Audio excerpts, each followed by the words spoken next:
Hello and good evening. Today, I, Juan Pablo Ricaño, will be presenting you about language, identity, and their relations. So let's begin. What is language? Language is the way in which we communicate. There are several different types of languages, and these vary usually from country to country. For example, here in Mexico, we speak Spanish. However, in the US up north, we speak English. So, what are some details about language now? First of all, acquisition. It is acquired through use. You can learn the details of a language, sure, but you will not acquire it unless you put it to proper use. You will not be able to speak it as well as somebody who's lived, for example, in Spain who speaks Spanish. What are some other facts? There are some differences between languages, even in the same language. For example, Mexican Spanish, Argentinian Spanish, and Spanish from Spain are different in several of their intonations.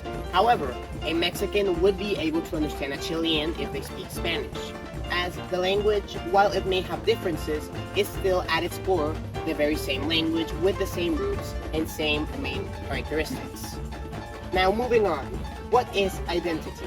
Identity, not to be confused with personality, is something that defines us. It is our essence, in short. There are several things that can be part of our identity. These can be either formed throughout life, through experiences and experiencing all that life has to offer, or be given from birth. Now, something like our language, which we walked over before, can be part of our identity. These languages, we usually get them through life, as we cannot be born speaking, obviously.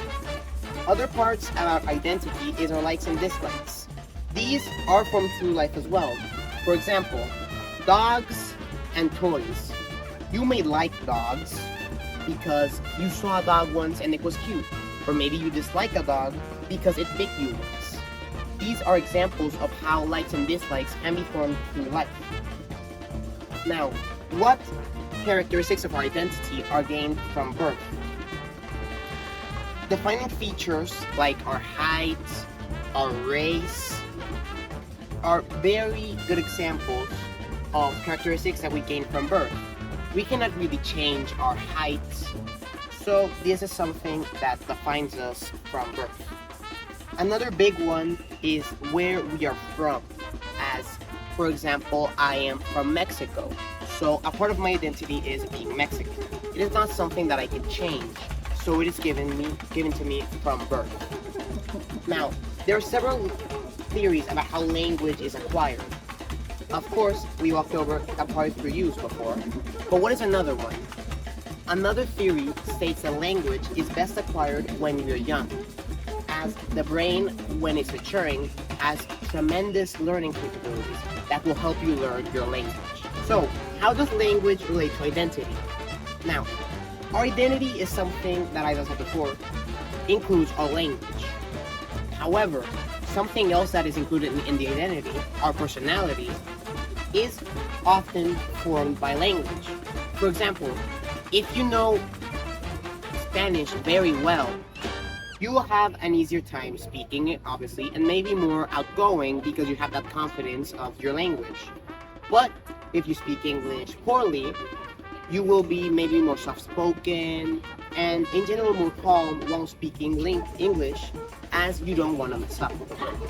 Another thing is language and thought, as many people, especially bilingual people or trilingual, do think in a certain language for different things. For example, maybe if you're calm, you'll think in English, but if you're angry, you'll think in Spanish. This is all goes back to identity and its relation to language, as these two concepts, while somewhat different, are inextricably drawn. Thank you very much. Goodbye.